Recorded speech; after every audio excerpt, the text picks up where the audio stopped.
So Charles Barkley goes on NBA TV and doubled down on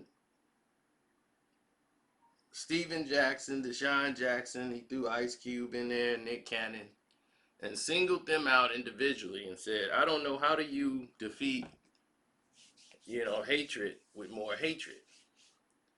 And he comes out and makes this stand saying how, talking about, you know, white people or the Jewish people is going to help our culture. How's it going to help us? You know, especially if when we trying to get white people to accept us as equals. Um, Charles, I understand you have been detached from being a poor black man for, man, you were a poor black man for probably 18 years of your life. And all of that dissipated once you went to college and went to Auburn. Then you went to the NBA and you basically never had to worry about money again for the rest of your life. You became a Republican, no problem there.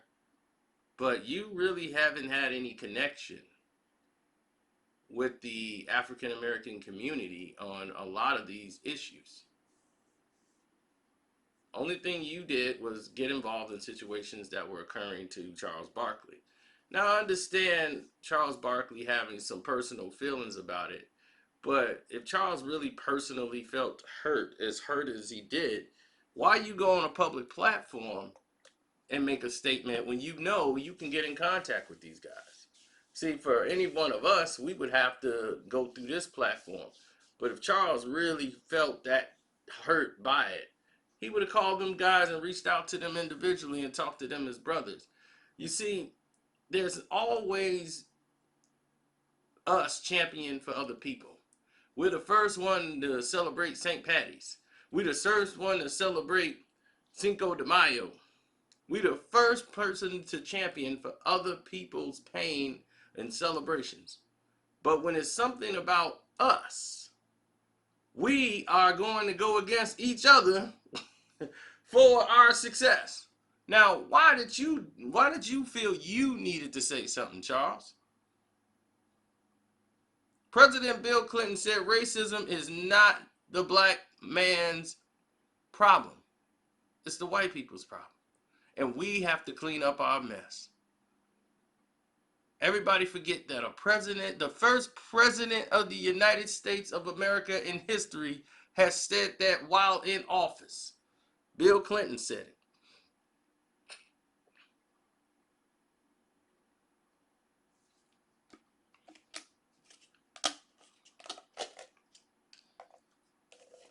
So, after hearing the Mark Furman tapes, couldn't believe that this was happening in Los Angeles. Even though the Rodney King situation had happened and all of these things that was happening prior to that, and they've been talking, they didn't listen until it became worldwide news. It went outside of Los Angeles and it got picked up everywhere. So there is a problem. But celebrities are normally, they don't want to mess up what they got. So they don't take risks. So when you see a celebrity take a risk, an African American celebrity take a risk like Nick Cannon took, he never thought this was going to blow up the way it did, but he took a major risk. You saw Steven Jackson take that risk. Deshaun Jackson just tweeted something. That's it. He didn't make a grand stand. He didn't make a statement. So to come out and start bashing Deshaun Jackson and paint him as if he said these words personally, he was highlighting something that was already written. No one's going against the actual quote itself from the actual book. No one's condemning that. They're condemning the fact that he tweeted it. Deshaun Jackson is not even a all-star anymore, NFL player. The fact that he tweeted it, like posted that, a quote that wasn't written by him. We want to get rid of him. We got to teach him a lesson. But the Eagles player said the N-word on film. Said it. They didn't have this kind of energy for him and gave him an extension. And had Michael Vick take up for him. Because Mike was coming back from all the things he was going through. Nothing was said about that. And just so happened to be, the owner of the Philadelphia Eagles just happened to be Jewish. Who's actually is coming out with a movie about Adolf. So let all this sink into your brain cells before we even get to Steven Jackson's response, which was basically, F you, Chuck. Say that when you say it to my face. We're out here on the streets, which they are. They are out there. Rasheed Wallace, all of these guys are out there helping and contributing. They're out there in the hoods in Houston, helping out with supplies and water and anything that they can do. They're out there trying to help the people because they're seeing that no one is really caring about the inner city ghettos. They're caring more only about the upper middle class area, making sure they have anything, but the people that's in what they call basically the red zone or the hot zone, they're not really concerned about. They're not concerned about supplies getting to them or not. So they're making sure people got stuff like water. And people think because they have it in the stores that's around them, in certain areas, they don't have the supplies and things that they need. So when we were trying to tell people to not burn down the facilities, we don't own it, burn it down. I'm like, if you burn it down, are you going to be able to buy something there and get a store and bring it in your own hood? You're still not going to own it. Now you have nothing. Now where you going to go get your food? Now you got to, well, you could walk to the store. Now you got to drive. Do you got a car? You never thought about that. See, that's what people, they react so much out of anger because they've been used to being, treated as, second-class citizens here in the United States. Immigrants from other countries who come to this country get more than the blacks that live here. How is that? And it's been like this. They can come here and start a business and get loans and handouts and everything coming from another country than we can. And we've been here and lived here. This is the harsh, stark reality that you're getting. That they ignore.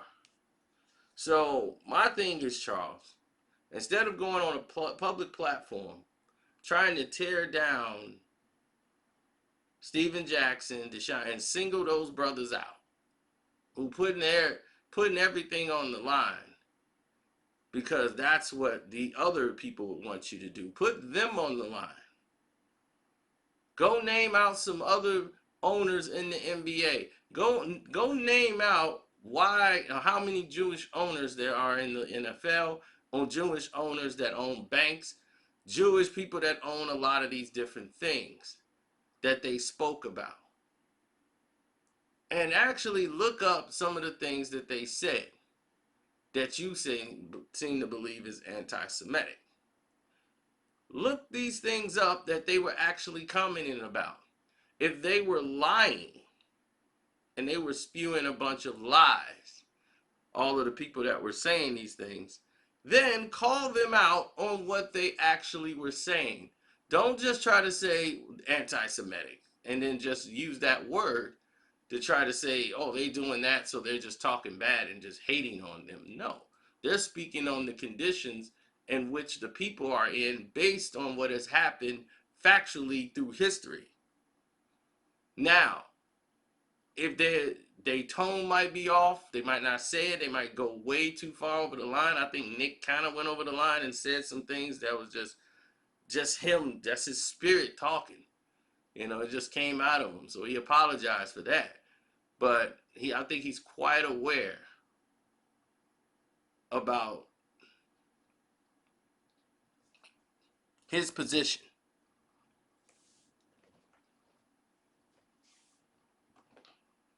Now, what people need to do is think. You have to learn how to not be reactionary to every single thing that they want you to do.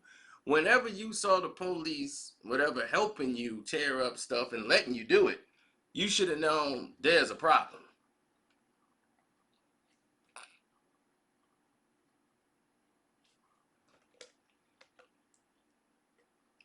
You running down the street with a gun and the cop ain't even thinking about stopping you. There's a problem. That's telling you maybe you should go home. Because something bigger is happening. You got to start using that antenna.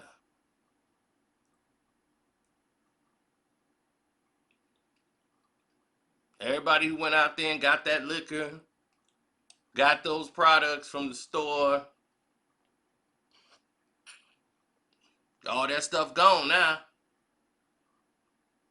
Blue label, black label, hitting them up for all that liquor, and all that's gone now. Liquor's out, food's out. Now what you gonna do?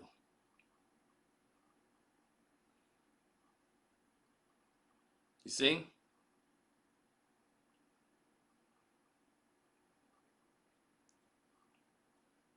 And this is why they spoke. Because the reaction highlights what they were actually speaking about. Who comes out and try to spank their hand, make them go on television, do 20-something interviews on TV so they can apologize to everybody? They want that apology. They're like, we need that apology. We're still going to punish you, but we want you to apologize so that the people that follow you can know you've bowed down to us. That's what it's about. It's the humiliation of having your people turn against you now. That's what they wanted. They want that apology.